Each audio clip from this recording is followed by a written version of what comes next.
ṣé Yorùbá ló kàn báyìí yìí tá a máa pariwo in the next 8 years sísìn ni pé àwọn máa sọ wípé obìnrin ló kàn èyí tá a máa jà fún sí ní ẹ̀yẹ ká máa get ara wa prepared kò sí nǹkan tó ní gómìnà máa jẹ president Nàìjíríà bẹ́ẹ̀ ni we have seen so many outside water àti ẹ̀ máa rò pé àwọn oníṣẹ́ wọlé tó bèrè ti ṣe president wọn bẹ́ẹ̀ ni ṣùgbọ́n ètò pọ̀ jù tó ṣètò ní kí Ọlọ́run bá kó máa gbàkóso ìlú yìí gbogbo ìgbẹ̀gbẹ̀ tó lẹ́ ń fò lókè gbọ́ ìkó máa pọ̀ dé wa lórí ọ̀rọ̀ epo kò ṣe kó Ọlọ́run bá kó máa kó sáwọn ìjọba wa lọ́rùn torí àti àwọn ìtàn ṣe mọ́ báyìí ṣùgbọ́n gbogbo bó ti wù kó jẹ́ náà sùúrù ni bẹ́ẹ̀ ni ìkòkò tó bá máa dáta wọ́n ní ìdí ẹ̀ láti gbóná wọ́n dẹ̀ ní àyànjẹ ajádùn ṣùgbọ́n kájá tó gbẹ kọ́ in as much as tó bá sọ pé 2,000 naira per litre lépo àwọn kan rà á tí wọ́n ní mọ̀ ṣùgbọ́n àwọn kan wà tó bá pé epo ní 20 naira àwọn ọ̀dẹ̀ àfọ̀ọ̀dẹ̀ ìyẹn tí ìjọba ní máa bójú tó. I am not going to say pé kí ìjọba má ṣe tán ṣe ṣùgbọ́n kí wọ́n ro ti mẹ̀kúrò wọn.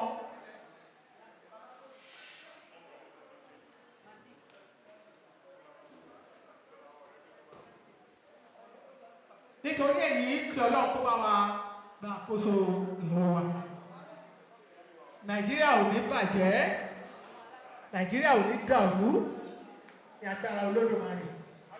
I will do recognitions of some of our guests tí gbogbo wa bá ti settle down dáadáa you know guests are just coming in mo dẹ̀ fà fi eléyìí tí wọ́n rán wa létí wípé ìkan nínú àwọn ọ̀rẹ́ wa tó jẹ́ gbajúmọ̀ ní ìgboro Èkó yìí èèyàn ti gbé pàtàkì alájà ọlọ́ọ̀ tó ìgbìrà ó pé ọdún mẹ́rin tó jáde láyé kí Ọlọ́run lọ́jọ́ èké bá wà tẹ́ wọn sí afẹ́fẹ́ lórí. In as much as that ní pẹ́pẹ́rẹ́ program yìí tó tọ́ba sí bẹ̀rẹ̀ sí onílù bàbá mi DJ wọn máa fún wa lórí bàbá kan fẹ́ recognize kan DJ gbàgbára lẹ̀ kò sí kan ẹ̀ ẹ̀yin tí bàbá mi ẹ̀yin tó gèrè wọ́n ní kí yí o ẹ̀yin tí Kòròdú náà kọ́ṣẹ́ yìí náà bẹ́yìn mi ti àrò pé Kòròdú kankan wà níbí báyìí o àwọn Àbàdàn wà níbí báyìí àwọn Ẹ̀lúkú wà níbí ẹ̀yin tèmi ni ẹrú wọlé àfẹlẹjà ẹ̀yin ọmọ akénígbókẹ́rù ó gbára ọ̀nà ẹ̀yin ọmọ ṣàlẹ̀ jẹ̀jẹ̀ bí ẹtí òróbìnrin rí ẹjẹ́mọ́rí kórìkì ẹsẹ̀ òṣàkódú òpé méjì àjẹ̀fẹ̀lúkú àjèjì tó gbọ́dọ̀ wọ́ tó bá wù ú ẹ̀ láti fọ́ afíjú Ìjẹ̀bú ní tí fọ́kọ ẹ̀ jágbe náà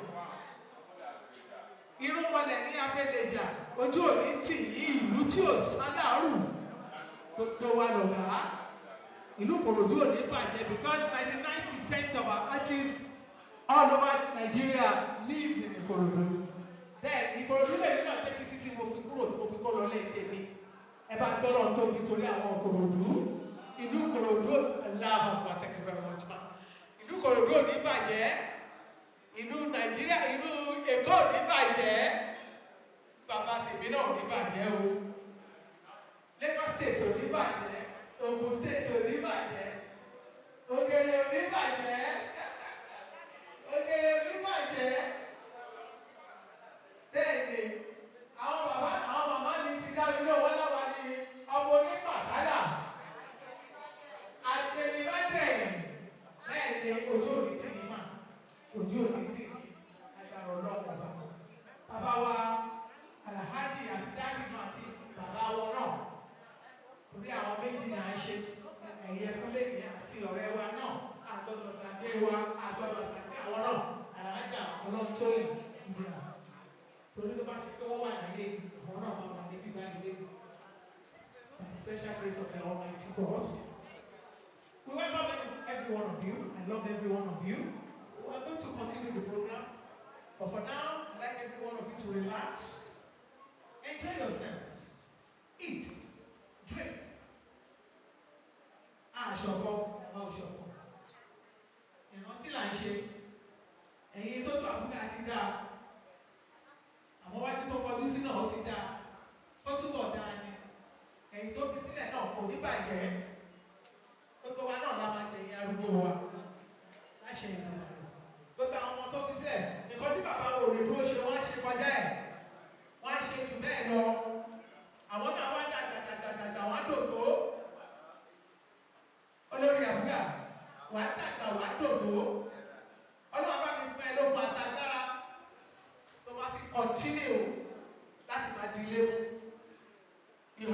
pride.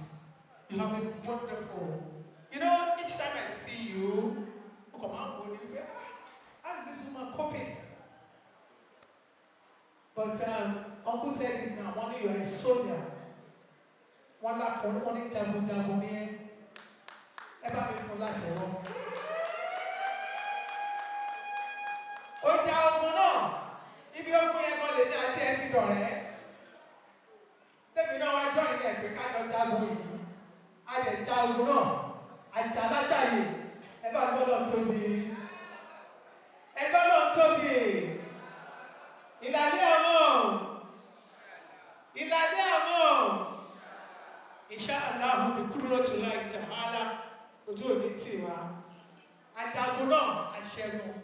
Gbogbo ohun tí a bá jà gbogbo wa dà wá bí pátápátá ẹnì kan gbogbo ohun tó bá jà wá nínú ilé ní níta ní o ní kọ̀rọ̀ ní o lẹ́gbẹ̀ẹ́ ilé ní o láàrin ẹbí ní o láàrin ọ̀rẹ́ láàrin ará ọ̀dọ́ ọba ọlọ́jọ́ ìní àbàwà ṣẹ́gun náà.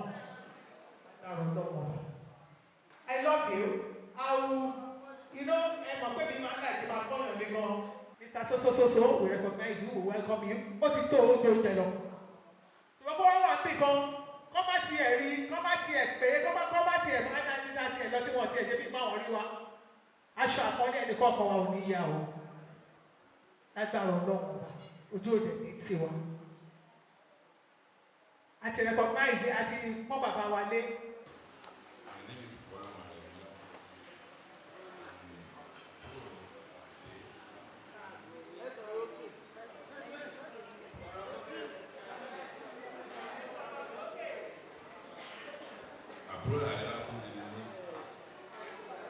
Is a very lovely brother to me. Like, as much as my mom, I used to but you're dead. All the remember body, like, it's just one hand, love, care about people.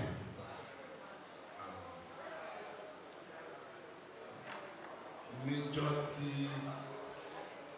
ọ̀rọ̀ ti kó níwájú mi níwájú Ọlọ́run gbà ẹ̀sìn lot tí mo tiẹ̀ lè dáwọ́lé mọ́ torí pé tí bá ń wà láì níwájú mi àbí tí bá tiẹ̀ kọ́ wà láyé I can do so many things. Nísìnyí kò sí láyé mọ́ I miss it so much. Ẹ̀sìn lot ṣẹ́fí mi tẹ̀lé kojú bọ̀ tí bá dé òsì láyé. Tó bá láyé nígbà tó wà láyé gbọ̀ngàn àìmọye dáadáa tí mo jàǹfààní ẹ̀ tí mo jóore àìmọye tí ò tiẹ̀ rí mi rí tó máa bá mi ṣe ọ̀rọ̀ owó ní dáadáa tó ti kọ́ mọ̀ pé abẹ́rẹ́ mi lókun kò lè sọnù wọ́n mọ̀ pé àbúrò lókun ọ̀ ní ẹ àbúrò àbúkà ní ẹ.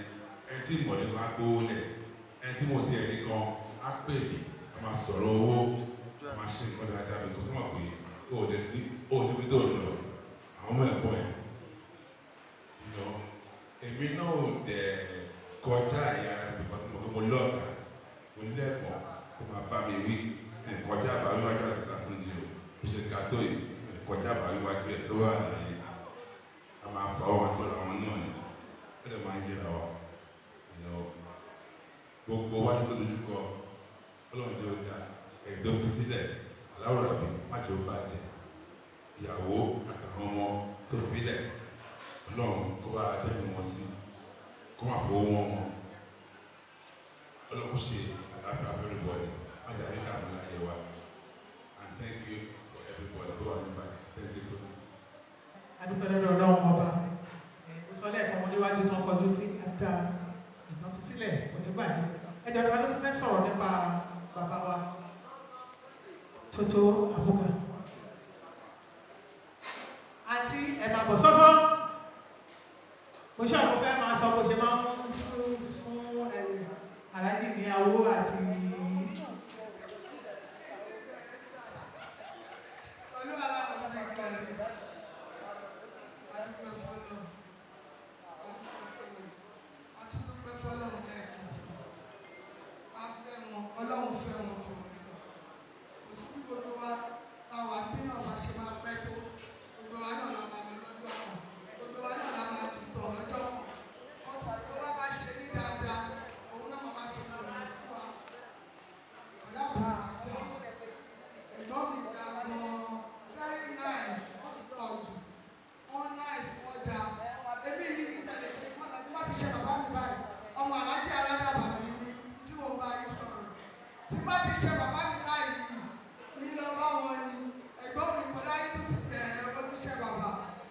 ti ṣẹ̀gbọ́n mi máa lọ máa pè wọ́n ọkùnrin ó ti lọ pẹ̀lú pọ̀ ó ti lọ gà ó ti ní kọ́ wá bẹ̀rẹ̀ bẹ́ẹ̀ ó sọ fún ọtọ ṣe gbogbo nǹkan tẹ̀yàn fi wọ́n ti wọ́n pọ̀ iwájú tó kọ́ kọ́lọ̀ tó dà ẹ̀yìn wọn fi sílẹ̀ kó wá bàjẹ́ kò dẹ̀ ní bàjẹ́ láyéláyé kò ní bàjẹ́ torí mo inú mi dùn nígbà tí mo rí àwọn ọmọ yìí pé àti bí ọlá gbìyànjú ẹ jẹ́ wọn ọmọ lágbára Ọlọ́run iṣẹ́ wọn kò ní ṣẹ̀yìn ìgbà tí oúnjẹ wọn bá délẹ̀ pọ̀ ní dúró ṣẹ́jú kan fún yín èèyàn ní yín o èèyàn ní ọ̀la èèyàn ní inú mi dùn tí mo rá ọmọ yìí kẹta báwọn ọmọ yìí rè obìnrin bí ọkùnrin ní ẹ jẹ́ wọn lágbára Ọlọ́run ẹ jẹ́ wọn lágbára Ọlọ́run àtàwọn tó jẹ́ ìgbọ̀n wọn náà ẹ jẹ́ gbogbo wọn lágbára Ọlọ́run ó dúpẹ́ lọ́wọ́ yẹn ṣe gan-an ẹ ṣe gan àpẹẹrẹ mo tún wá fásitì náà dúpẹ́ tọrọ fún alájà wa tó yìn gbéra àwọn náà pé ọdún mẹ́rin lẹ́yìn ìyá mi nìyẹn ìyá yìí àwọn náà mú mi gẹ́gẹ́ bí ọmọ Ọlọ́run kó bá mi forí jà wọn náà kó bá mi fòrún kẹrùn kó bá mi pàṣìṣe wọn rẹ gbogbo wọn kọ́lọ̀ bá mi dà wọ́n pọ̀ kẹ́ bísímìlà ọmọ mi rẹ mo pé àtìyà bísímìlà ìrànwọ́ ni rẹ alhamdulilayi rabbil alamin arahmani rahim maliki yawmiddin iyyaka na'budu wa iyyaka nasta'in ihdina siratal mustaqim siratal ladzina an'amta alaihim ghayril maghdubi alaihim amin. As a matter of fact, no people know where to start from. I will start from somewhere. Alhaji Toto Abuja ó jẹ́ ẹni tẹ́ pé tó wáyé pé àwọn ọmọ àwọn tó ń pè ní afẹ́fẹ́ nítorí pé tẹ́ bá wọlé ní Àbújá tẹ́ bá bẹ́ẹ̀ pọ̀ ẹ̀yìn ẹ̀ máa bá jáde bẹ́ẹ̀ ní láti rí ẹ tó ṣe yí all you need to do is ask and you shall be given. Wọ́n dàgbọ́ ọ̀nà máa ń gbó bá ní ọkọ̀ púpọ̀ bẹ́ẹ̀ ni ó just have to ask and it is done. Ó kó ẹbí mọ́ra níbi tó ẹ pé ẹgbẹ́ ẹgbẹ́ sọ yìí pé kò lọ́ba kan. Nígbà tí mo rí mo ti di pẹ́ mo ti dé pa mo bá 15 years tó a rẹ̀ sí. Nígbà tí mo rí mo lọ́wọ́ ní pé àyíkò ìwé ẹ̀dùn pé àwọn ọmọ ẹ̀kọ́ láwọn tọ́jú. Nígbà tí a máa ń lọ sí Àbújá lọ ṣe mi ò mọ̀ yí pé wà àkí àwọn ìṣọ̀mọ̀ yẹn. As a matter of fact, àwọn méjèèjì wọ́n fẹ́ẹ́ súnmọ́ ju àwọn ọmọ yẹn gbọ́gbọ́ lọ. So báwo ká lè ṣe rí ó kẹ́kọ̀ọ́ máa lọ jù. Gbogbo ẹbí náà ní lọ́dọ̀. Ó lè ṣe kọ́ bí mọ́ra bẹ́ẹ̀ náà lè ṣe kọ́ ẹ̀ mọ́ra. If you live without among friends. Lọ́rọ̀ ìgbà wà wọ́n púpọ̀ tí wọ́n wá Ghana tí wọ́n wá Nípò tí wọ́n wá Kóòtù. Rí bí dáwọn ọ̀nà àbúgbà. Because ló máa gbé ẹ̀. Tó gbà pé òrùfù ní tọ́ ni wọ́n ṣe ìyàwó ọmọ ẹ̀ gbọ́dọ̀ sí Ghana. Tó gbà ló máa make sure pé gbogbo àwọn ọ̀rẹ́ wọ́n fi ọwọ́ so wọ́n pọ̀. Then he's a loving husband. Ó tó sọ̀rọ̀ méjì Bíọ́lá, ó tó sọ̀rọ̀ méjì Bíọ́lá, ó tó sọ̀rọ̀ méjì Bíọ́lá, and a caring father. Ó nífẹ̀ẹ́ àwọn ọmọdé tó ẹgbẹ́ ìfẹ́ kẹ́rẹ́ ara wọn. Àlùkò tó fẹ́ràn ọ̀pọ̀ ìta tó máa ń sọ ní ọlọ́run. Ibi tí kò lè wọ́n àwọn ẹ̀dẹ́, inú mi nígbà tí wọ́n àwọn ọmọ yìí because orí ọwọ́ ọ̀tọ̀ ju ní ara wọn. Bíọ́lá ló ṣe o. Ṣé ọmọ náà bí a kò sí ìṣẹ́ sí wa. Ọwọ́ tó ṣẹ̀kù sí ọ̀dọ́ àjẹ́ ní agbára Ọlọ́run. Òbí tó ṣẹ̀ka ọ̀dọ́ àjẹ́. Ìfà ìsàn. àlàáfíà. Gẹ́gẹ́ bí èmi lọ sọ ẹ̀kọ́ iṣẹ́ ọ̀fun bá wá ṣe. Àwa rántí ẹ̀ ó lè wà nínú ìròyìn wọn ní ìdìbò láti sí olóòtú. Can authoritatively say olóòtú ló là ń ká. Nígbà gbọ́ pé apá ọ̀tún ànábì tó wà tó kù sí. Kò yẹ kí ọ̀nà lè nobody can judge but ohun èèyàn òun Ọlọ́run. Wọ́n tó kọjú sí Ọlọ́run ní èyí tó fi sílẹ̀ tó ti gbà lọ Ọlọ́run ní wọ́n fẹ́ sí. Nínú mi nígbà tó náà wọ́n ní ọ̀tẹ̀ yàrá dùn ìyàwó wọn ń lọ.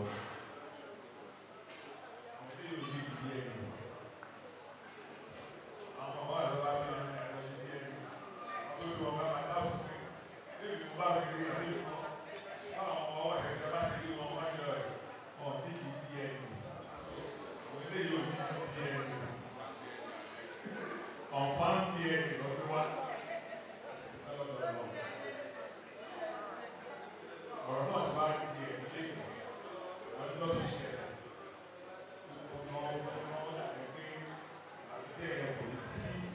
Ìtura tó máa kù sí ọlọ́wọ́ ṣìnà rẹ̀ ọlọ́run tó dákú náà ló dáká mi sí bí kan náà ṣe ètò tó bá yá ìgbàgbọ́ àwọ̀ tí wàá pè bá lẹ̀ ti wọ̀ ìgbà jáde tó ó bá àdúrà pé gbogbo tó fi sílẹ̀ lọ́wọ́ máa fi wọ́n ọ̀rọ̀ láyé bá nínú ìgbà wọ́n lè jẹ́ kí àwọn àbúrò àbùlẹ́yìn láti fi ọ̀la ọ̀ àti sínú náírà wọn lọ yìí. هو الأوحاد الله الصمد الذي ولم يولد ولم يكن له كفوا أحد هو أولي إنا أعطيناك الكوثر فصل لربك وانحر إن شانئك هو صلوا على النبي. Ọlọ́run tóbi torí tí wọ́n ṣé mo ti rántí ẹ̀ sọ̀rọ̀. Our sister me, she would like to say one or two things about Alhaji. I hate to put the word late. It's not dead, it's not late, it's living. Because it has living testimonies all over. And it is a living legend. Thank you. Auntie, shall we rise? Good afternoon, everybody. I share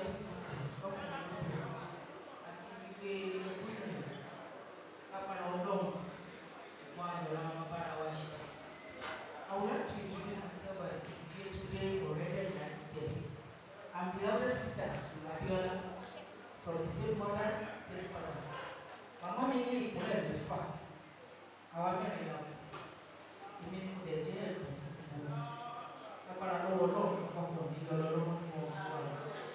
I should not see one lady.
ọ̀pọ̀ òbí sílẹ̀ sí tó jẹ́ pé àṣàṣọ afẹ́ lọ́kọ ó máa kó ọmọ lọ ní ọkọ wọn á sọ ọmọ yẹn dìdàkudà ní ọkọ tó bá lọ ṣùgbọ́n màmá tó bí wọ̀ ọkọ wa bẹ́ẹ̀ ó lóye ọdún tí bàbá mi fi sí ilé tí màmá wa jókòó tó dẹ̀ tọ́jú wa á wò bí sísè bí ṣe kọ́ kó lò ọlọ́run dẹ̀ fún wọn ṣe ọlọ́run tó kó wà fún màmá mi á wọ àwọn ọmọdé ìfún ẹ̀ ẹ̀sìn ìfún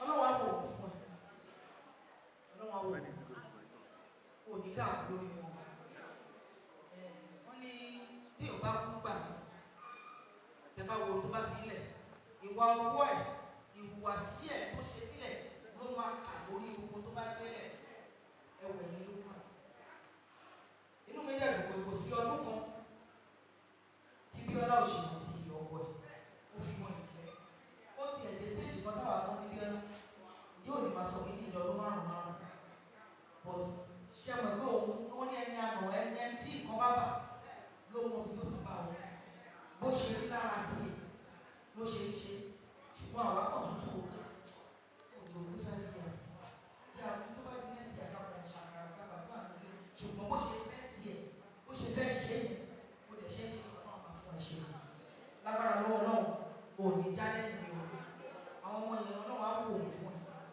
wàá ṣègbéyàwó fún wọn wá bí wọn wàá túbọ̀ láti fi ra mọ́lá ó ti di wàá túbọ̀ dì sí àwọn tó ti ra mọ́lá nínú ọmọ ìṣọ̀kan wa ọlọ́wọ́ á dàgbà wá lò gbogbo tí máa lò lè ṣe gbogbo ìpátá ọlọ́wọ́ á jowó ẹ̀ fún wọn lágbára lọ́wọ́ òní wà wọ́n ti ó ti máa ti wà wọ́n òní máa ti lẹ́nu kọ̀ọ̀kan wọn orí wọn ò yọ̀ òjò òní wọn bá ń jẹ́ o òní kúrò òkèèrè bá ń jẹ́ lórí wọn lágbára lọ́wọ́ náà àṣeyọjú náà lọ́wọ́ àṣeyọrọ̀ bí ní sọpọ́ lọ́wọ́ abẹ́ ṣe ọlọ́run bí ní sọpọ́ lọ́wọ́ á rọ̀ ẹ̀ máa bá wọn ṣe máa sọ fún yẹn bí ní sọpọ́ lọ́wọ́ ó ti bẹ́ẹ̀ ṣe ni mo máa sọ agbára ọlọ́run gbogbo bí tó bá kù sí gbogbo ẹkún kọ̀ọ̀ ẹkún gbangba ọlọ́run aṣọ rẹ̀ ó wà ní káwọ́lé ní lórí kọ̀ọ̀kan ní wọn àtọ̀ ọ̀fọ̀ bàtàbà ní jẹ́ ayé òní bọ́ sẹ́nu ọ̀gbẹ́ lórí Lukman àṣù àwọn náà ta ń ṣe ìrántí ilé ọlọ́run àti wọ́n bẹ̀rẹ̀ fún ẹ gbogbo tó fílẹ̀ òní bàjẹ́ ọwọ́ bàjẹ́ òní kàn náà wá dá wọn sí fún ẹ agbára lọ́wọ́ náà máa kọrin kù. Àdá ọ̀pẹ padà sọ́dọ̀ ẹni tó lọ pẹ́. Àdá ọ̀pẹ padà sọ́dọ̀ ẹni tó lọ pẹ́. Sorry, I didn't listen. It's in line. Ẹgbẹ́ náà tóbi. Ẹgbẹ́ náà tóbi. Ẹgbẹ́ náà tóbi dáadáa o. Ó bẹ tí wọ́n kọ́ lọ́wọ́ bá jù lọ òjò ọlọ́run ọba lọ tó bá tọ́ lọ tóbi. Ẹgbẹ́ ojú òní tì í. Àjíǹde ara jẹ́ wa. Ọjọ́ ayọ̀ lélẹ́yìí. We're celebrating his life and times. Àwa ò ṣọ̀fọ̀, àṣọ̀fọ̀ bí ilé. Even though I like to call one of the children to come and say one or two things, how they miss their father. But just thinking about the emotional part of it. That's why I didn't call any one of you. I didn't just get to call my dear brother, our great father, Barrister Al-Fatah. Adesonya, with all due respect, sir. Adesonya, with all due respect, sir. So please step forward and say one or two things about our brother, Alhaji Chief Lukman Alade Olatunji, otherwise known as Toto Abuga. You are most welcome. Sorry.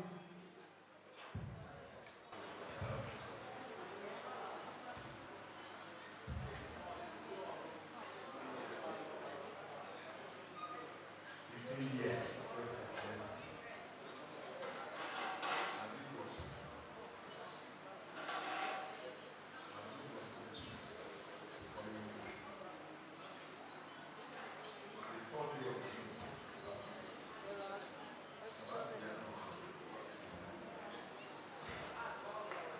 called me, said, lawyer, it's soon. I want to know so probably and I always so I did report. But team was seeking full tasks on projects. Everybody first, I was seeing talking in toiletries. Everybody saw me.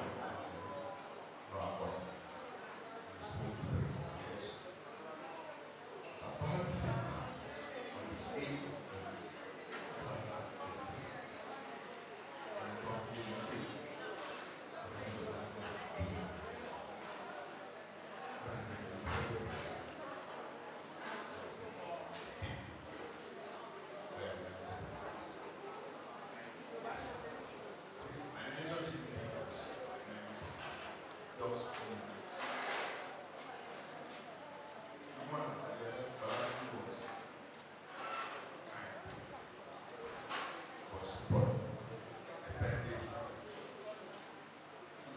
very strong will of compassion. Your problem is your whatever you are faced with, you're ready to stand and see the thing. Most times when I remember and clearly to me 8th of June 2008, 13th November 2014, clearly as a Muslim saved the life of life to me. November was when my mom passed away. There was an afternoon flight down from UK because I was overseas. I was the same time when I was overseas. I was someone who talked on the 1st of June. 8th of June was strong. It was very, very low. It was when we were strong. Worried. Had confidence. It was bold. It was very, very big person. Like a sheep. When you get close to him, you want to talk to him, you want to ask, you want to tell him your problems, you want to assist you in whatever you want to do. And if there's anything that actually part of what you form my position was the point. That's the attitude. Anytime you visit me at Big Rock, you say, I want my bed. Come and say, no. Let me be at the beginning and the power of the phone. So good for about very massive. He was always making that comment. So when this eventually happened, I seated as I was, I had to quickly put myself in that. This guy was another human being too. For making that comment, took me for about very massive. You will be very messed up. You will have to go to work so that you have to talk. The only thing that part of what I'll say today is that God, Allah, is Rahman, who wanted to make and then not without himself. He will forgive all his sins. No man is perfect. No man is a sin. Whatever you have done wrong, God, please forgive me. God will stand by your wife. Continue to stand by him. Because I hear anytime I see them. I was in UK just a few months ago, and I was staying with them. My son woke up that morning, just a good morning, and I looked at the dentition. I said, thank you, God. God in his great mercy will meet all of us at the point of our need. He has gone, he lived well, he did his part. God will continue for him and strengthen him and help him. I'm proud of the boys. They are doing their bit. God will continue to strengthen you part the ways. The girls in there behind have grown up to be ladies. The people are getting mature. God will continue to give you peace and grace. Thank you. tóbi. Ẹ máa gbọ́dọ̀ tóbi torí bàbá wa tó wọ́n bá a sọ̀rọ̀ sí the law of the land. Arẹ́gbọ̀gbẹ́ sísan. Nítorí àsìkò àti pé àwọn bàbá wa àpá wa wọ́n ti fẹ́ máa lọ torí wọ́n tó ní àwọn assignments ní tí wọ́n fẹ́ lọ mójútó. We'll continue what we are doing now. We're going to continue the testimonies. But for now, let us be as well as our slave guys. What we are doing now, what we share, what we share, this is our àdúrà pàtàkì ní wọ́n tó máa lọ. And as soon as someone start ṣe tàwa bí tàwa tún ní testimonies náà, a ṣì lè continue láti máa ṣe. Ẹni tí a sọ kí Mrs. Andalat Ayọ̀ká ọkùnrin ìjókòó, Mrs. Ben yóò ṣe, Omi yóò ṣe, Adébáyọ̀ I recognize you. Mrs. Taibas Ajígbọ́tọ̀ṣọ́ I recognize her. My lovely sister Alhaja Giwa Olórí Giwa I recognize you. At this juncture, let me give the mic to my dear, our dear father here, father in Islam, Ilalia Komsa.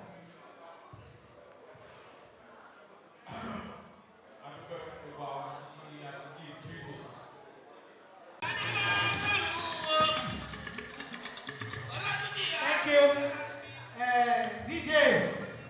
DJ Singer. Ẹ ṣeun, ẹ máa continue. Ẹ jẹ́ ká kí àwọn àfáwà ká dúpẹ́ lọ́wọ́ wọn. Ẹ̀yin àfáwà ẹ ṣeun o. Gbogbo ẹgbẹ́ tó bá ti fi sí ẹ̀yìn sílẹ̀ tó bá gbọ́ tẹ̀lé ẹlẹ́ni, ọlọ́ọ̀bá náà ló máa bá gbọ́ tiẹ̀. Àdúrà yín á gbà o. Gbogbo àtà àbí ilé ni àdúrà wa máa gbà o. Àdúrà wa gbà nílé lóko. Gbogbo àwọn ọmọ wa náà wọ́n á ṣoríire o. Iṣẹ́ àwọn ọmọ wa ṣojú wa o. Yóò dẹ̀ ní tiwa o. We recognize you. We appreciate you, all our fathers. Tí wọ́n wá ṣe àdúrà pàtàkì fún àbíbá ìwé ìwé. Lágbára Ọlọ́run, ojú òní tì mí o. Mo kọ́ lé ọmọ ní ìlàlẹ́ àmọ́ ọmọ ìṣẹ́ ọ̀la. Ìlàlẹ́ àmọ́ ọmọ ìṣẹ́ ọ̀la. Àwọn àtàwọn ìṣẹ̀lẹ̀ ìṣòro ìdúró ńlá. Lókè lókè làwọn máa lọ òwúyẹ́rẹ́ lẹ́wọ̀. Iwájú iwájú làwọn máa lọ òwúyẹ́rẹ́ lẹ́wọ̀. Ó yà gbogbo wa pátápátá. Wàbí láyé ìlà òfin ìkìlì. Ọ̀rọ̀ jẹ́ láyé. Ọ̀rẹ́ gòkè ó gòkè ọmọ. Wàbí láyé ìlà òfin ìkìlì. Ọ̀rọ̀ jẹ́ àṣẹ gòkè rẹ̀. Wọ́n á rí kíkí alájà olórí. Wọ́n dẹ̀ náìsì gan ní two times dígbà tí wọ́n ti àmọ́ra. So wá pé mo wà nílùú kan, wọ́n bá wá sí ìlú yẹn bá. Àtẹ̀tí tó mọ̀, àtẹ̀tí ò mọ̀, gbogbo wọn ló máa ṣe àǹfààní fún. Débi pé ijó ẹ̀ báyìí ìyá máa mọ̀ pé yẹ àgbàlejò ńlá, bẹ́ẹ̀ pé èèyàn tó lawọ́ ni wọ́n. Wọ́n dẹ̀ fẹ́ títì. Nígbà kàkà fi jọ wakọ̀, Mr. Tótó ò fẹ́ títì rárá. Tó bá rí wọ́n títì yàn báyìí, ó lè kù síbẹ̀. So kò fẹ́ ìkànnì ẹ̀yìn. Wọ́n dúpẹ́ lọ́wọ́ náà lọ́wọ́ Alájà Abíọ́lá ní ẹ̀yà Màzí pé in fact ọ̀tọ̀ ní ẹlòmíì tó bá kú bẹ́ẹ̀ yẹn ẹ̀yìn wọn ó máa ń yàgà má sọ kejì. Bẹ̀tẹ̀yàn bá wò láti ìgbà tí màáyì ti kú bí Ọlọ́run ṣe fún màáyì ṣe ẹ̀jẹ̀ Ọlọ́run tóbi lọ́ba ẹ̀jẹ̀ agbára tóbi lórúkọ Olúwa tóbi. Lẹ́yìn tí mo tẹ̀ wá láwọn Màzídì àti Màzí ní ìdáhùn wọn in fact mo béèrè lọ́wọ́ èèyàn kan pé ẹjọ́ ṣé Màzídì àti ìjà yóò wá wọn láwọn ọlọ́jọ́kọ̀ yìí ọ̀pẹ̀ni fọ́lọ́hún wọ́n wá gbàdúrà wípé iwájú tí Mr. Tótó dojúkọ ó túbọ̀ máa dà sí ẹ̀yìn tó fi sílẹ̀ kò ní báyìí ó ti ń da kò dá wọn lóhùn ní jẹ́ àríwẹ̀ ní agbára Ọlọ́run Màzídì àti ìjà yìí àtàwọn tó kù ìṣe wọn máa jójú ẹ̀mí màmá wọn ẹ tó ṣẹ́gun tí ló máa di èrè ẹlòmí ò ní di èrè wọn ìjọ ọ̀pọ̀ ẹ̀yẹ wọn bá wọn kó ṣẹ́jú márùn fún wọn ní orúkọ Jésù Kristi Olúwa wa. Praise the Lord. Praise the living Jesus. The Lord is good. And all the time, salute Allah and Kareem. Thank you. Thank you. Méjèèjì lè ní ṣe o. Tí ọyá méjèèjì mo ń ṣe é sìn. Mo ń lọ church mo lè tó lọ sí mọ́. Méjèèjì ṣe kẹta ní ṣe kẹta.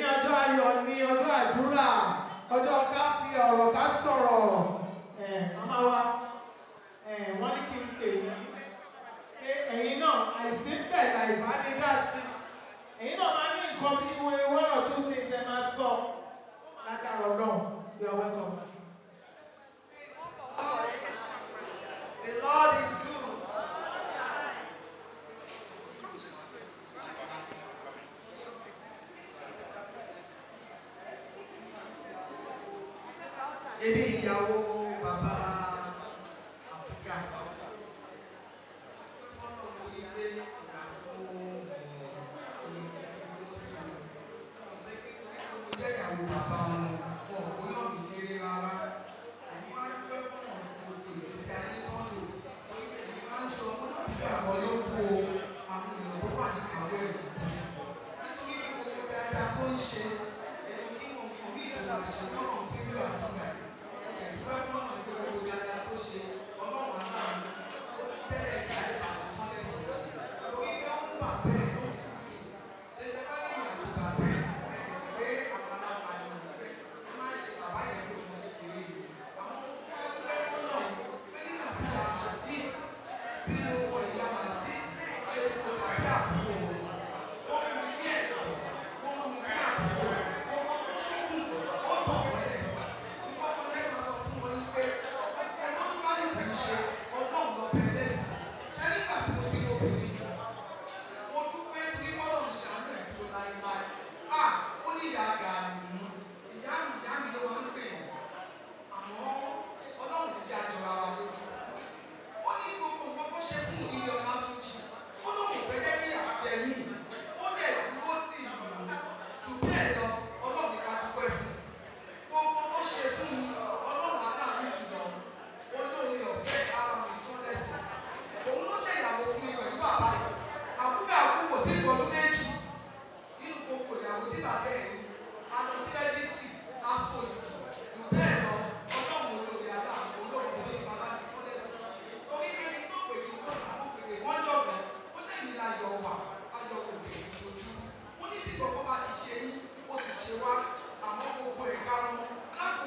Acabando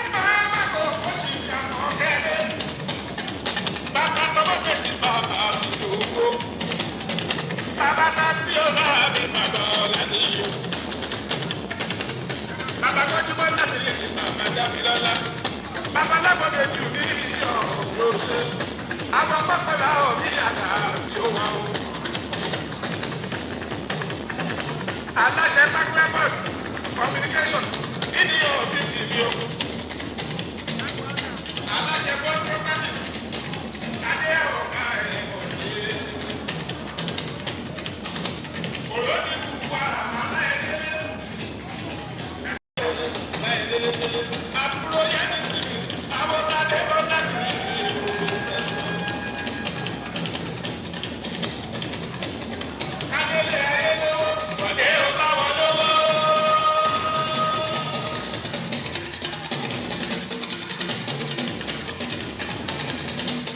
Kádélé ayé bí mo ní ìwé ìlú ṣàníyàmọ́. Mo kọ́lé mọ́lé o tún fi ká àṣẹ́sẹ̀. Àlàáfíà tó máa bá ẹ lórí aya àti lórí ọmọ. Ọlábọ̀dé kò jayé ẹ̀pẹ́.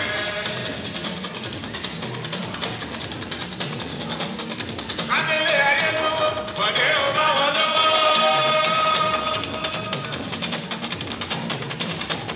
Kádélé ayé anátàlá ní kẹ́mi ìyọ̀wọ̀ kàkọ́ ní o. Anátàlá ní lẹ́kọ̀ọ́ làkàtà akọni. Lẹ́kọ̀ọ́ tẹ̀lé àwọn tàbọ̀ kárẹ́tọ̀ kó máa fún ẹ̀ kó kọ́lá. Àná ti gbé ká akọni o. Ìyẹn kálẹ̀ tó wò ní ọmọ akọni o wọ. Àwọn àgbẹ̀ ní ká ọmọdé tí ra ẹ̀rí ká mọ̀. Ọ̀pọ̀ ọba lákòókò sí ẹ̀ bá mi dá ọmọdé ìwé. Ẹ̀ bá mi dá ọmọdé tí ra ẹ̀rí ká mọ̀. Ọ̀pọ̀ ọba lákòókò sí ẹ̀ bá mi dá ọmọdé ìwé. Kúrò lọ́dọ̀ bọ̀dé ń bọ̀. Èèyàn tó bá tójú lọ́la bọ̀dé, á jẹ́ kí sàníyàn àtúndéwé àtúndó nínú sọ́mọ dédé.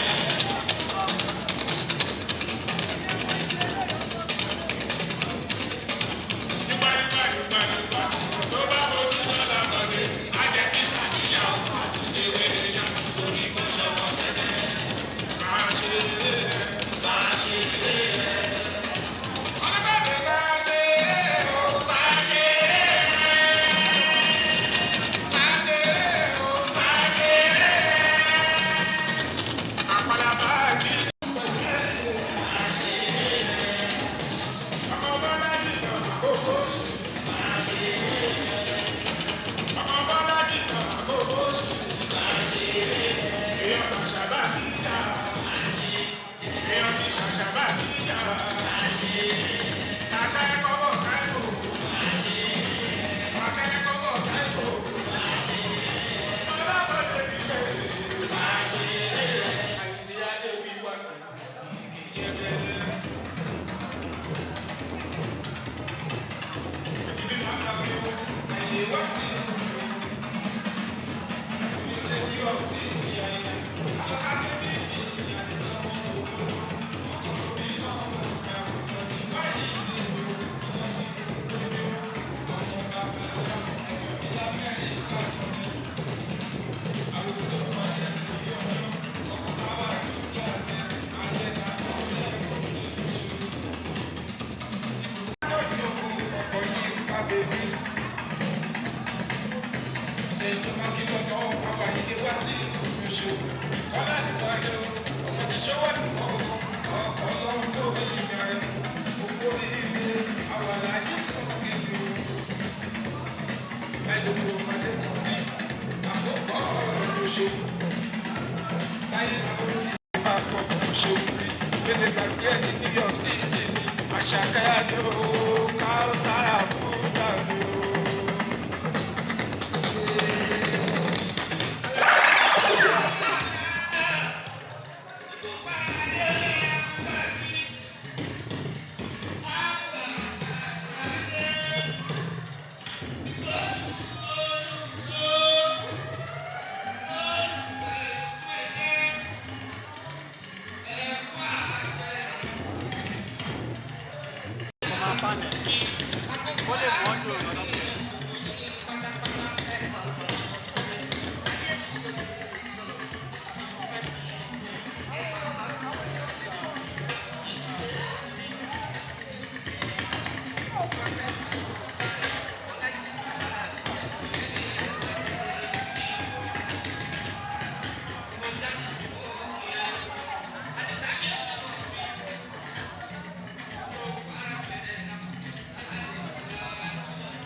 ìlú sọ́tún padà ọ̀la ìkọ́kọ́ ìgbé wá sí kájọ àwọn èèyàn tó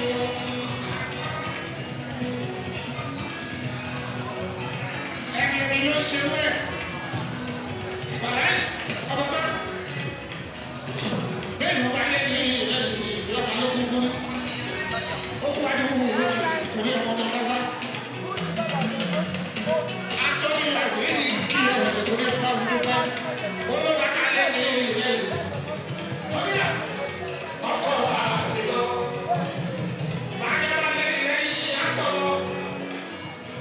olóbi ọ̀pọ̀ wáṣá ọlọ́run àgbo ṣìlẹ̀ o ọ̀rọ̀ ṣùgbọ́n náà ò sọ́lọ́ o ọkọ̀ mi máa ń tó ilẹ̀ ìyàwó mi àgbẹ̀ tó àgbẹ̀ tó tó àgbẹ̀ tó tó yẹ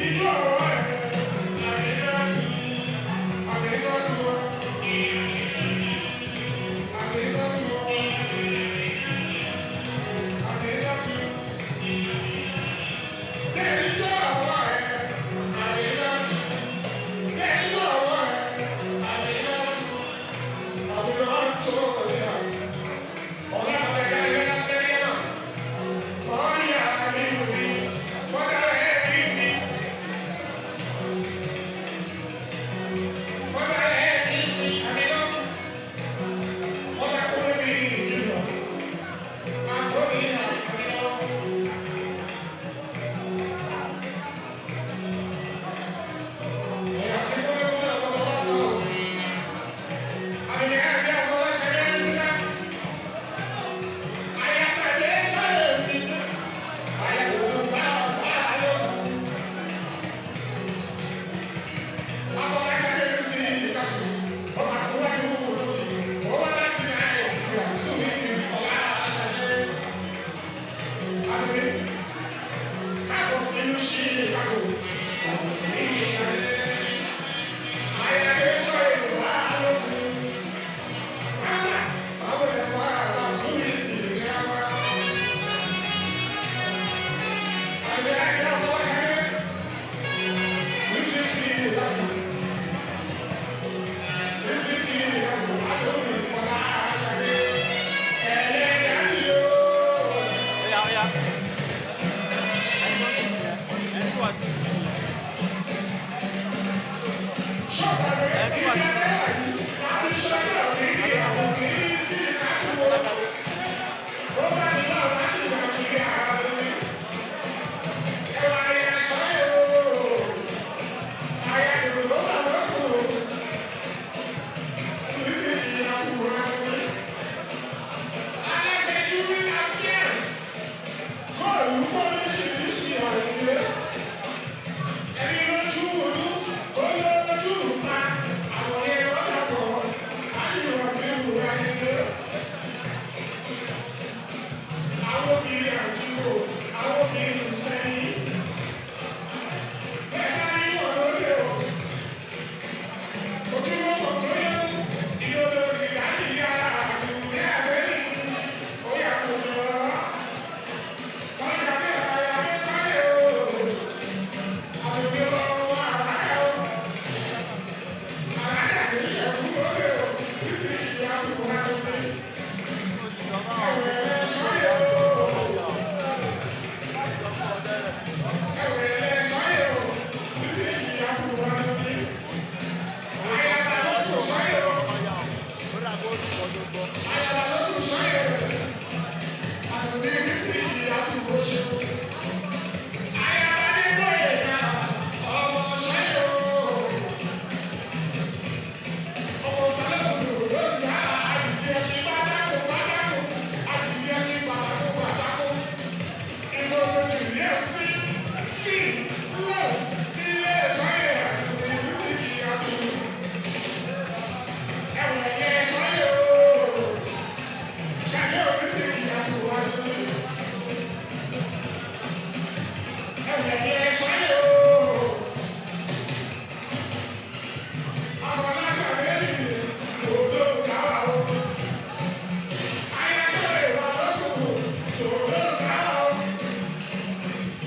wáyé.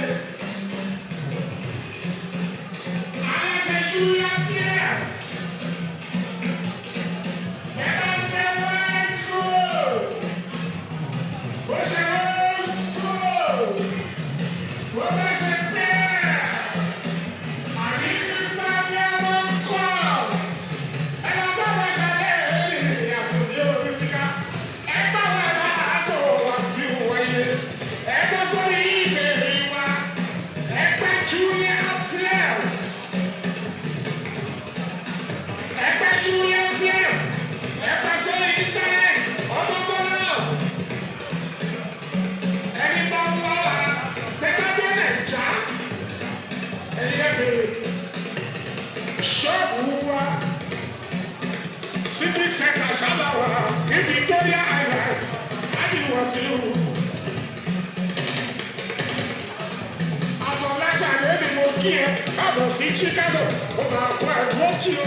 Lèdí àtọ́níyàwó ọmọ ìyàwó mi náà tún àyàwó bàṣà. Ẹlẹ́dàdì o, àyà sọ́yẹ̀ o. Àyà ti Balógun sọ́yẹ̀ ní Ìjẹ̀bú. Àdùnrírí sí ìkátù o, dòdò dáwà o. Ṣadé àyà sọ́yẹ̀, àdùnrírí àyà sọ́yẹ̀. Ṣadé àyà sọ́yẹ̀, àdùnrírí àyà sọ́yẹ̀. Dòdò dáwà, dòdò dáwà. Dòdò dáwà, dòdò dáwà. Dòdò dáwà, dòdò dáwà.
káàbọ̀ sí àárín wa wọn lójú òní tì í wọ́n ní kí Lady Busola Ògbólàjà náà pé àwọn náà káàbọ̀ sí àárín wa àti gbogbo ẹ̀yin ọlọ́lá ẹwà bíi wọ́n ní kí kí n tó fi tó yín létí pé tí a bá tún rí ẹni tí ó fẹ́ sọ̀rọ̀ nípa tó tó àbúgà ẹ̀ṣẹ́lẹ̀ láàrin àwọn dádì wa tó ẹ̀ṣẹ̀ wọlé.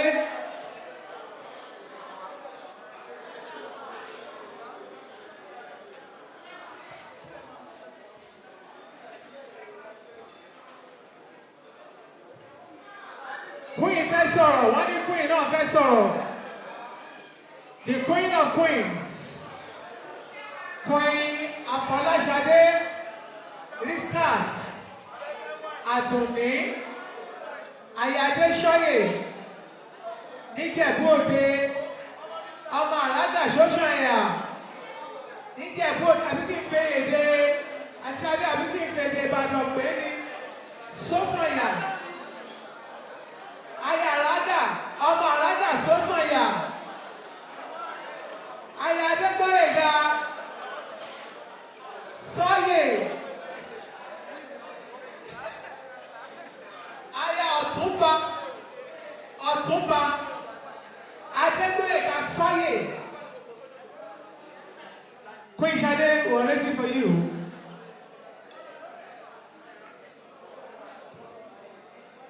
Wọ́n ní àwọn fẹ́ sọ̀rọ̀ nípa Tótó Àbúgà. Oníkan là jẹ́ ó ṣe. Bẹ́ẹ̀ ni, we welcome you. We appreciate you. You're most welcome.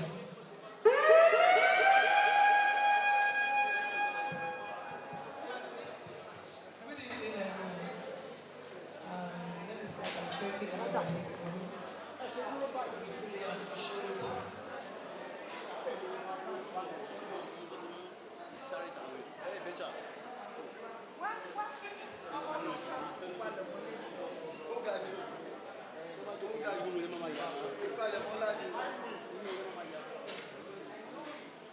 We truly appreciate it. Truly appreciate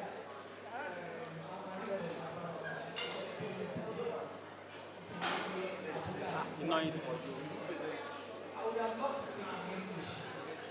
It's not out of pain or resentment, but it's out of the fact that I didn't talk about my friend, my very good friend.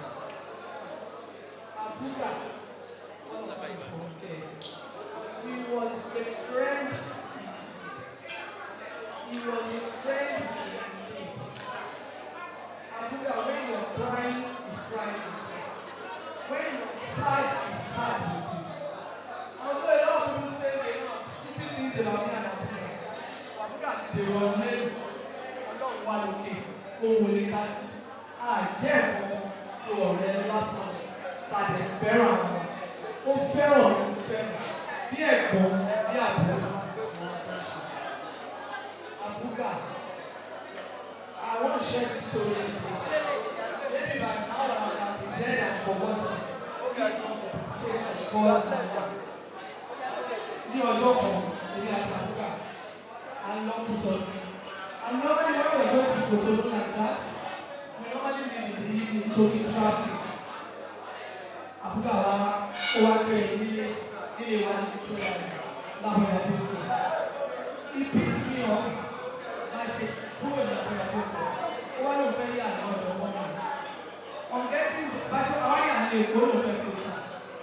Báwo àwọn ọba ṣe lé mi? Wọ́n bá gba ìwọ̀n gbogbo ara mọ́tò. Ní ìmọ̀ ọ̀kan tí mo lè sọ nípa ní ọ̀nà àwọn ọmọ mi, Abuga, àwọn ọmọ mi, wọ́n dà fún gbogbo mọ́tò wọn. Ọlọ́run lè pa wá lẹ́nu. Ìjọ yẹn lè wá ti kú. Wọ́n gbogbo mọ́tò wọn ṣù.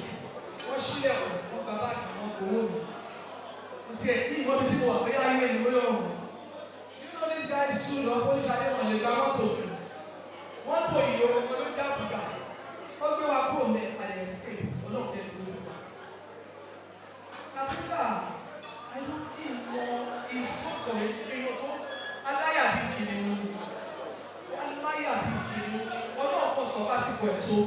Because tí èèyàn bá dà, ó bá kú ní kékeré, ó bẹ́tà kó dàgbà láì jẹ, kó dàgbà sínú ra. And I want to say this today. I want to thank Yamazi Biola for because I woke up this morning. Normally I don't go on YouTube, but on status, and I sọ original post kan tí àwọn tuntun àjọ sí àjọ tó kẹ́kọ̀ọ́ àgbà àyọ̀bí wà wò gbà tó pàdé àgbà. I remember when they met.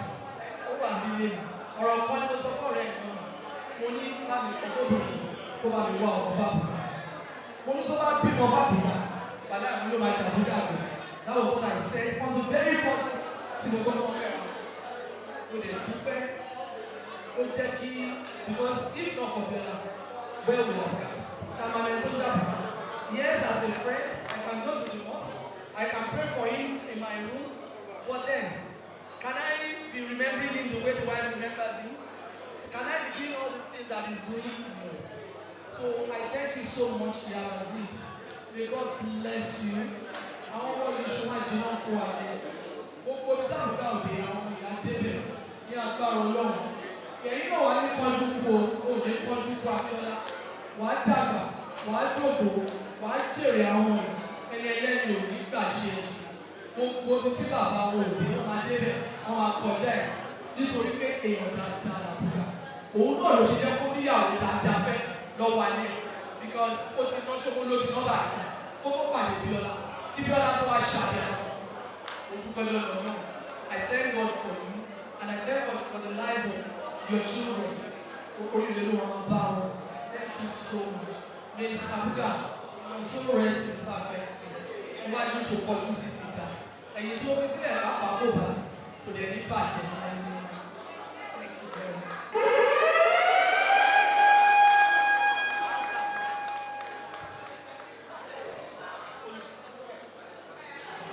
Ladies and gentlemen, a round of applause for Queen Amalashade Adeshoye.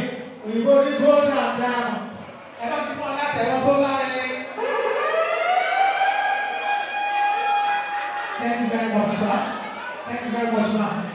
Well, ladies and gentlemen, I don't know if we still have more people who would like to talk. Queen Eshegoni, Eku, Atotono.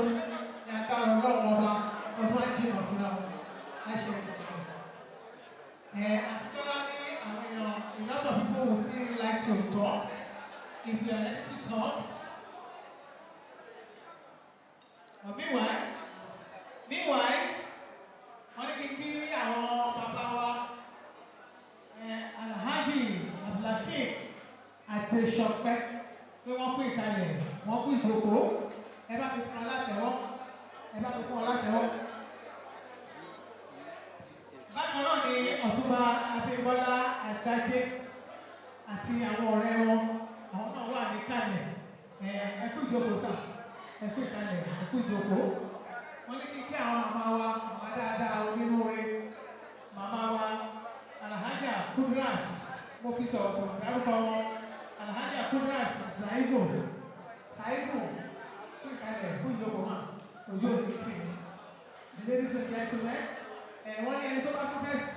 one or two things to say about our dear brother Abuga. We're ready for you.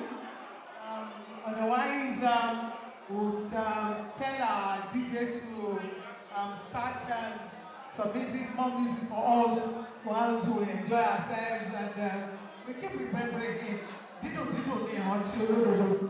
Amamaran tí wọn náà ní ìwádìí ọkàn dáni lójú bẹ́ẹ̀ ni dandan ni kú kò sẹ́ni tí ò ní Ọlọ́run bá kó jẹ́ ká gbé ní ayé ṣe ń rere whatever form tí kú bá gbàgbà tó bá gbàgbé bá èèyàn àti kọ́lẹ̀ kálukú òde níyà kò ní tà sí ẹ̀ma. lórí ìrúnjẹ́ àwọn ọdún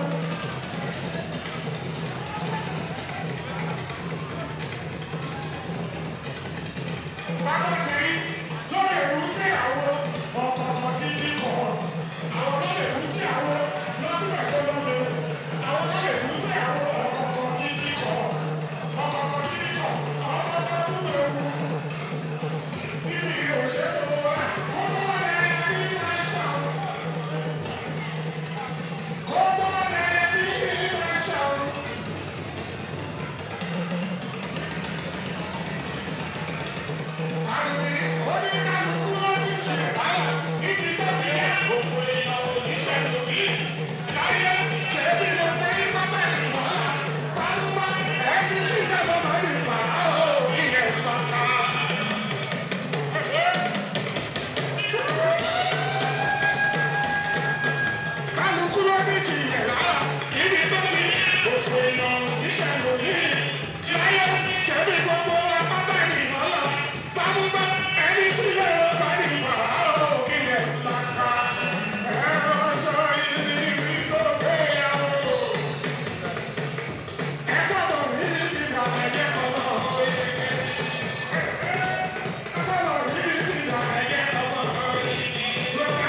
Sùúrù àti wẹ́kẹ́ bí.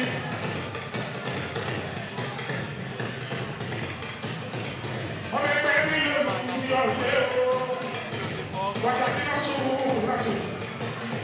sùúrù àti wẹ́kẹ́ bí. Bí wọ́n ṣe kí ọ̀rọ̀ jáde lọ, sùúrù àti wẹ́kẹ́ bí. Sùúrù ó wà ní òwúrọ̀ tí gbogbo yẹ kó fún òwúrọ̀ tí tó ní ìhà àbẹ́ náà.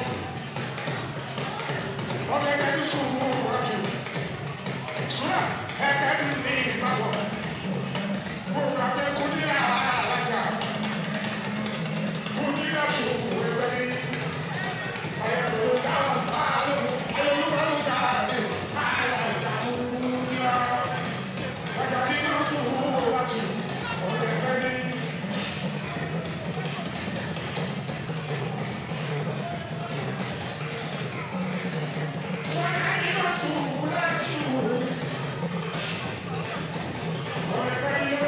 Oh,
sùúrà tún mi lọ́wọ́ bẹ́ẹ̀ bí lórí ọ̀lẹ́.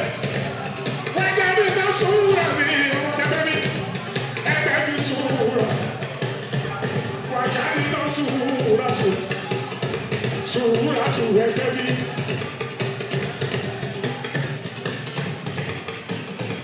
Ọmọ ẹgbẹ́ mi lórí ọ̀lẹ́ o. Wájáde náà sùúrà tún ẹgbẹ́ mi. Bí mo ṣe kí àwọn jáde lọ, sùúrà tún mi ẹgbẹ́ mi. Sùúrà ó kó àdúró jù, gbogbo yẹn kó àdúró jù tó ní àkàdé lọ. Ọmọ ẹgbẹ́ mi sùúrà tún. Sùúrà ẹgbẹ́ mi ní Ìbàdàn. Gbogbo àgbẹ̀ Kúdírà alájà.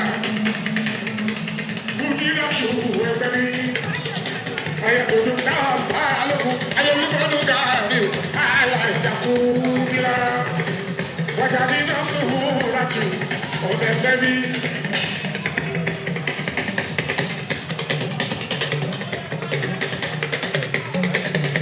Wájáde náà sùúrà tún ọ̀dẹ̀ bẹ́bí lólúyọ̀lé. Sùúrà tún mi. Mo kí ẹ wájáde náà sùúrà tún mi. Masimani kiyo, wajadi na sura tuni. Masimani yani kiyo, iyomolo kududu siya, ọ̀rẹ́ mi wọ́n láti kékeré. Alarabi, wájà ìbọn máa yà yóò lọ sí mi. Sura ẹ ti jọ ṣe kékeré. Kasi ti yọ ń ṣàlùkọ ẹjọ́ máa ṣàlùkọ. Gbogbo wọn láwọn òbí ìṣòro ń bọ̀ wá. Bàjáde náà sùúrà mi. Ọmọ ẹgbẹ́ bí lólúyọ̀ lé. Ayẹyẹ sọ̀rọ̀ bàbá àgbà òye mi. Sùúrà tù mí. Àwọn lọ sí wọn. Sùúrà tù mí. Àwọn lọ sí wọn fọlá mi yọ. Ọmọ tó lókun. Kò sí láti mọ̀. Àwọn ẹ̀kọ́ tó ní àárẹ̀. Wàjáde náà sùúrà mi.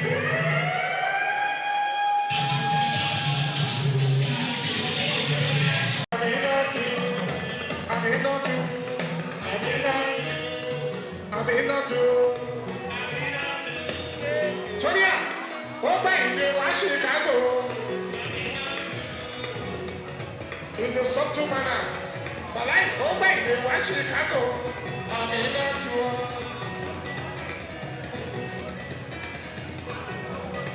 Ẹni ló ń ṣerú ẹ̀. Bàláì, ọbọ̀sá. Bẹ́ẹ̀ ni ọba lé ní lẹ́yìn ìbí ọba ló kúkú rí. Ó kú adúrú ló ti kúlé ọmọ tó bá sá. Anthony Àgbéyí kí ẹ onípa dúpẹ́. Ó ló dáká lé ní lẹ́yìn. Torí ọkọ̀ àmì náà. Bájábá lé ní lẹ́yìn àpọ̀lọ́. Kúlékúlé ọmọ tó bá sá. Ọlọ́run adúrú ti yẹ o. Ọ̀rọ̀ tí wọn náà ò ní sọ́lọ́run. Ọkọ̀ mi náà tó yẹ.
Thank you.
àsìkò ti tó táwọn sọ fún wọn káṣíwájú yìí lájẹ onígbòrógbò orí ládébílà sórí fún ẹsẹ̀ onígbòrógbò orí ládébílà sórí fún ẹsẹ̀ ẹnu wọn mẹ́ta ẹnu wọn fèdè àwọn fẹ́ẹ́ fi ṣe mọ́. bàbá mi sọ̀rọ̀ ọ̀rọ̀ àsọ̀rọ̀ tó bá pẹ́ wọ́n sì ní abúlé ẹ̀ẹ́dùn ní rẹ̀ kò sí ní ìwé fún jọ̀bí àtijọ́ mi akọrin àpàlà tó lè dá òkè bá.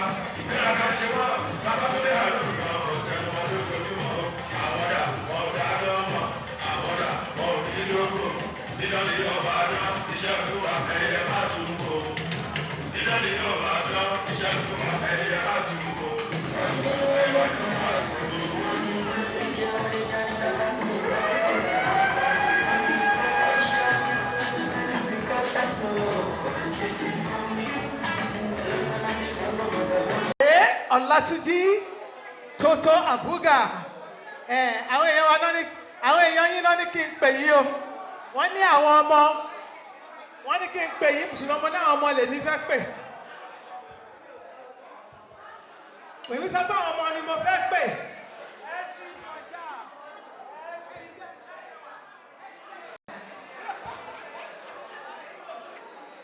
ó lóun máa dúró 50 years gbogbo ẹ̀yin ẹni àti wọ́tọ́ àwọn àtẹ̀wọ́ bàbá arúgbó kan tó jẹ́ billionaire. Ladies and gentlemen, the evening for sit. Mo kí màmá wa Bọ́láńlé ìyàwó ọmọ màmá Lẹ́kan ọmọ èèyàn mi big sister mi Adétóhùn màmá Lẹ́kan bẹ́ẹ̀ délé ká ẹ bá mi kí wọn. Thank you very much, my darling sister. Mr. and Mrs. Dayo Oyenola, wọ́n ní kí n kí ẹ̀yin náà bákan náà ni ìyá Anita, àwọn ti Canada nìyẹn. I recognize you and I welcome you. The children would like to take the floor now. Come and wiggle your waist. Yes, I'd like to see you dance. I'd like to know if you can dance. Why are you laughing, Dr. Abuga Jr.? Why are you laughing? You're going to dance. You don't even know what you do to me. Fight for the show, but look like me. All over again, give me some fun. I get my lucky for fun. If you blow my mind, no good night. See, baby, if you want to leave, go leave, go leave. Don't look back at me. Don't act like you're short of all. I think it's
Thank you. What's that?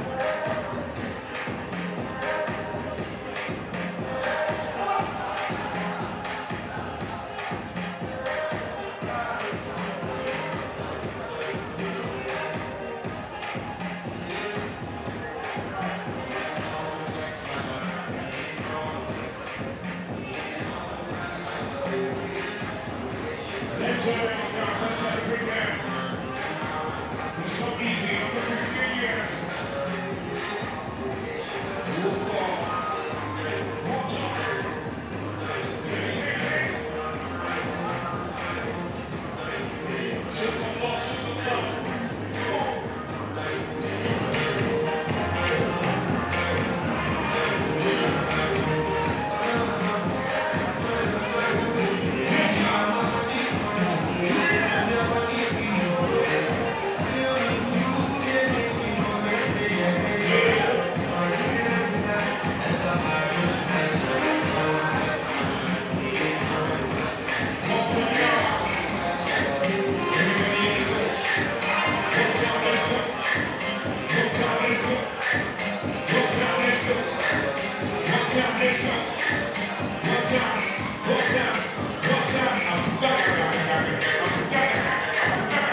Thank you.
of the Federal Republic of Nigeria in our midst today. I am talking about no other person than distinguished Senator Dariu Ashafa in our midst. Ladies and gentlemen, please put your hands together for this wonderful lawmaker. Àwọn ni wọ́n ṣe aṣojú wa ní Senate ní Abuja, wọ́n lè ṣe dáadáa àti ìgbà tó ti wà ń bẹ̀, wọ́n ṣe dáadáa. Adúpẹ́ lọ́dọ̀ Ọlọ́run, we are happy to have you in our midst. Ojú òní tí yìí sà, congratulations sir. Pé Fọláṣadé Adéṣọ́yè wọ́n ní kékeré, wọ́n lè káàbọ̀ sí àárẹ̀ wa. Olórí Tótó Àbúgà àti gbogbo ọ̀rẹ́ lẹ́yìn fámìlì, wọ́n ní kékeré. Gbogbo Ọlátúnjí fámìlì náà tí a ń ṣe ẹ̀yẹ fún lẹ́nu. Mo sọ̀rọ̀ nípa Alhaji Lukman Alade, Ọlátúnjí Tótó Àbúgà, wọ́n ní kékeré. Bákan náà ní bẹ́ẹ̀rẹ̀ Olúwayẹmísí Àlí, fine girl looking sexy. Ọmọ tí òun ẹ̀ tó ń dán, òun ti ẹ̀wọ̀ ẹ̀ tí ẹ̀ gbọ́dọ̀ máa wẹ̀. I recognize you, my lovely sister. You've been my sister for a very long time now. And I'll see my sister.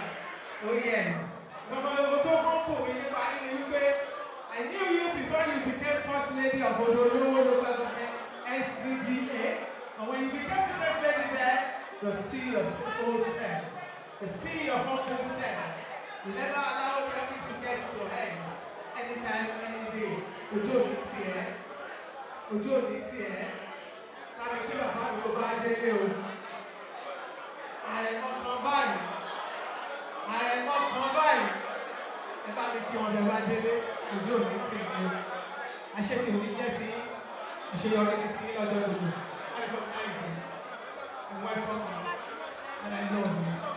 Thank you. Well, you are just coming in with a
yòókù di after party ilé náà lọ.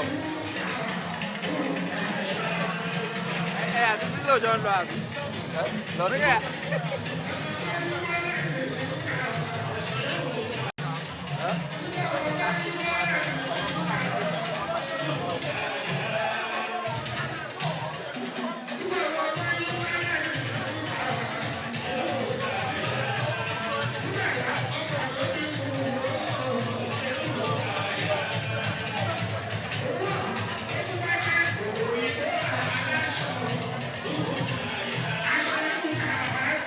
Thank you.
Àjẹkù òní bá